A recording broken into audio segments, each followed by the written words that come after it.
Bonjour à toutes et à tous et bienvenue à suivre cette édition du journal hebdomadaire sur votre chaîne qui met la femme au cœur de l'actualité, dont voici les titres. Alors que le reste du pays commémorait 66 ans depuis l'accès à l'indépendance, cette journée historique a été vécue à Bukavu d'une manière particulière, une date qui soulève plus de questions que des célébrations. Les cérémonies officielles, les défilés et les activités populaires qui caractérisaient traditionnellement cette journée étaient quasiment absents. Face à la prolifération inquiétante de déchets plastiques dans la ville de Bukavu, le Conseil urbain de la jeunesse lance un appel aux jeunes entrepreneurs, opérateurs économiques d'investir dans le recyclage des déchets plastiques. Les détails dans cette édition du journal. Bienvenue.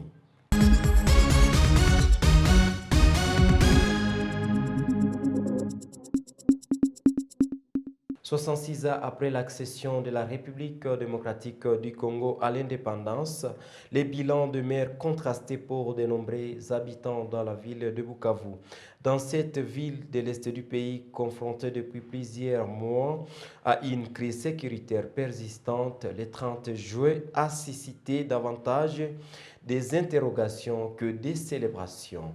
Le reportage avec vous, Kosna Mouigwa. La statue de Mary Patrice Lumumba, presque méconnaissable, l'homme qui a combattu pour l'indépendance du Congo. Ici, nous sommes à la place mythique de l'indépendance, les yeux braqués vers la tribune, un mur coloré en couleur du drapeau national, au milieu le chiffre 66 qui apparaît. Témoignage des 66 ans depuis que la RDC a acquis sa souveraineté. Le Lipanda n'a pas été au rendez-vous pour s'éteindre dans la ville, suite à de nombreux défis notamment, manque de moyens financiers, déplacement de la population, crise sécuritaire et économique. Dans ces monuments historiques, nous avons croisé plusieurs habitants qui nous ont livré leurs avis, contraste à l'occasion du 30 juin, une date mémorable pour les Congolais.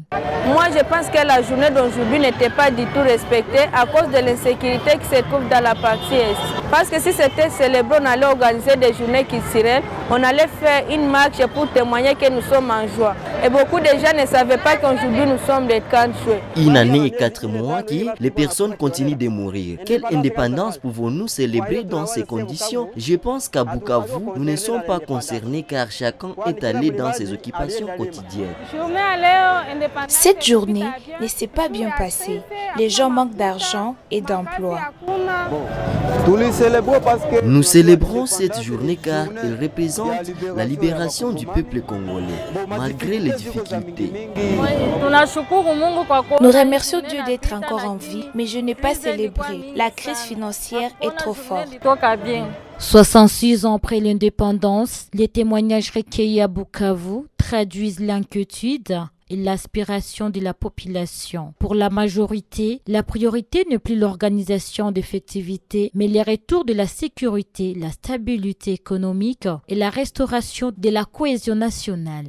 Les marchés dits de la libération créés par les autorités des AFC 123 au mois de mai 2025 pour mettre fin au marché pirate ressemblent déjà à un lieu abandonné, conçu pour accueillir les petits commerçants et vendeurs ambulants. Il reflète aujourd'hui l'échec d'une initiative qui devait incarner l'ordre et la régulation. Notre équipe s'est rendue sur place pour faire un état des lieux.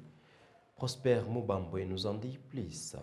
Les marchés désertés, les étalages sont vides, amortis, abandonnés. Les vendeurs ont choisi les bords de la route. Cet espace, créé il y a un an pour accueillir les petits commerçants ambulants, devait mettre fin au marché pirate. Mais à la place de l'indépendance, leur présence saute aux yeux. Sur les artères les plus fréquentées, la scène se répète. Agents de l'ordre et vendeurs s'affrontent dans une chasse à l'homme. Les articles s'étalent illégalement sur les bitumes. À Alors, qui porte la responsabilité? Les autorités incapables de maintenir l'ordre ou les conditions n'ont-elles jamais été réunies pour accueillir ces vendeurs?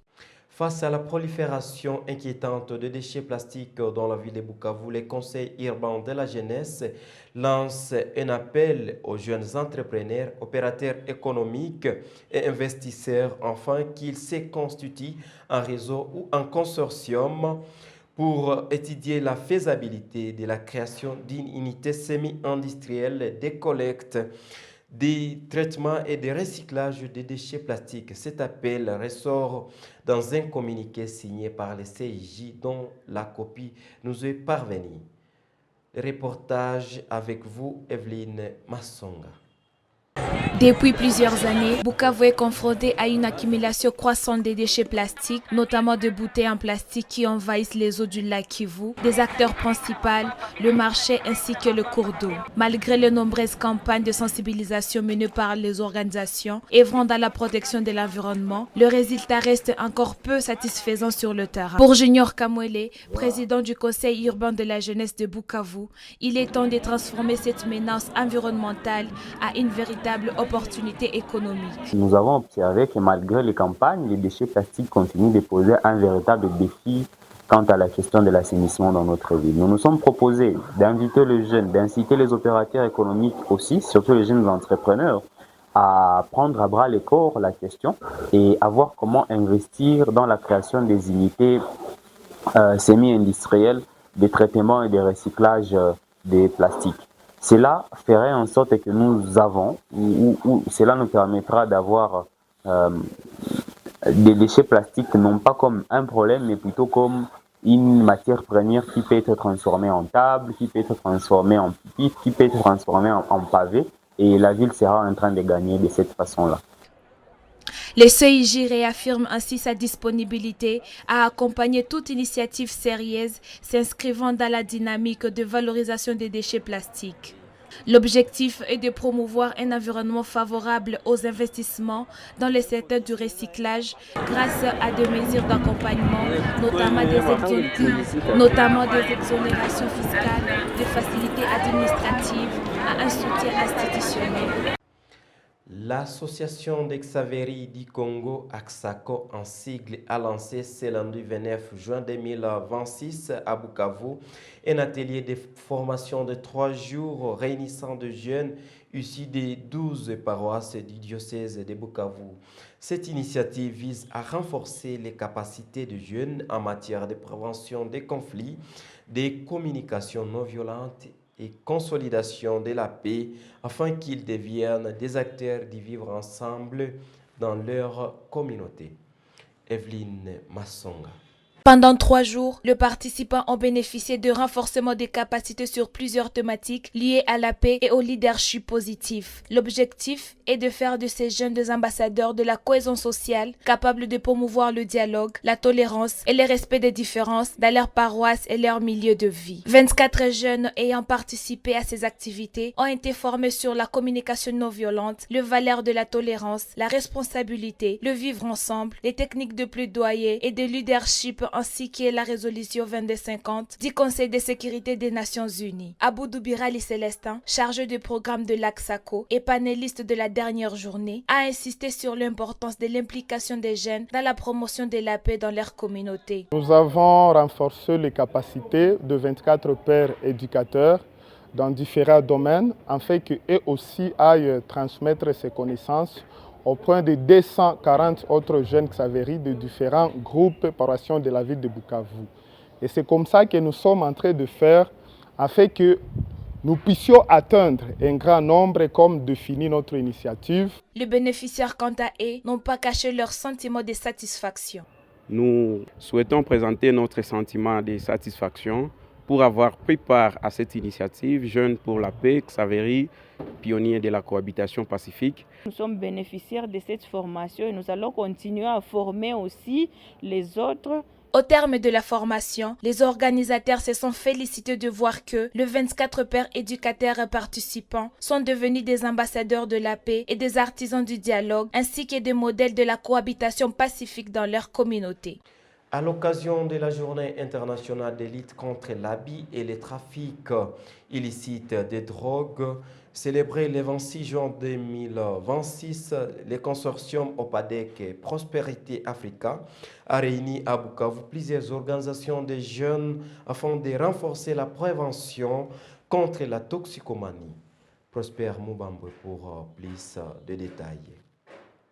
La rencontre a réuni plusieurs responsables d'organisations de jeunes venus s'informer sur les dangers liés à la consommation de drogues et des boissons frélatées. Après une présentation de l'état des lieux de la toxicomanie à Bukavu, les participants ont partagé les réalités observées dans leur quartier et formulé des pistes et des solutions pour renforcer la sensibilisation. Annie Binja, la coordonnatrice des OPADEC RDC, rappelle que la toxicomanie constitue un défi pour la paix et la cohésion sociale. Pourquoi ça touche à la paix? Parce que les jeunes qui sont dépendants de drogue sont dans des groupes extrémistes et violents certains. Et cela, ça fait en sorte qu'ils sont en train ils puissent commettre des actes qui n'ont pas de valeur de paix et de la cohésion sociale. Altina Routaha, l'une des participantes et membre de l'organisation Action de protection mère et enfant APM Asbel, a insisté sur les rôles des femmes dans cette lutte. On va juste sensibiliser les femmes à protéger leurs enfants et à se protéger elles-mêmes, surtout pendant la période de la grossesse, à éviter la consommation abusive de chaque chose qui peut contenir des substances nocives. Placé cette année sous le thème « Prévenir la toxicomanie pour renforcer la paix, la sécurité et l'avenir de la jeunesse », la journée internationale contre l'abus et les trafics illicites de drogue rappelle que la prévention reste le moyen le plus efficace de protéger les jeunes contre les addictions. Les portes de l'avenir sont ouvertes à ceux qui savent les pousser, disent les sages. C'est comme ça que nous bouclons cette édition du journal. Merci de l'avoir suivi. À la prochaine.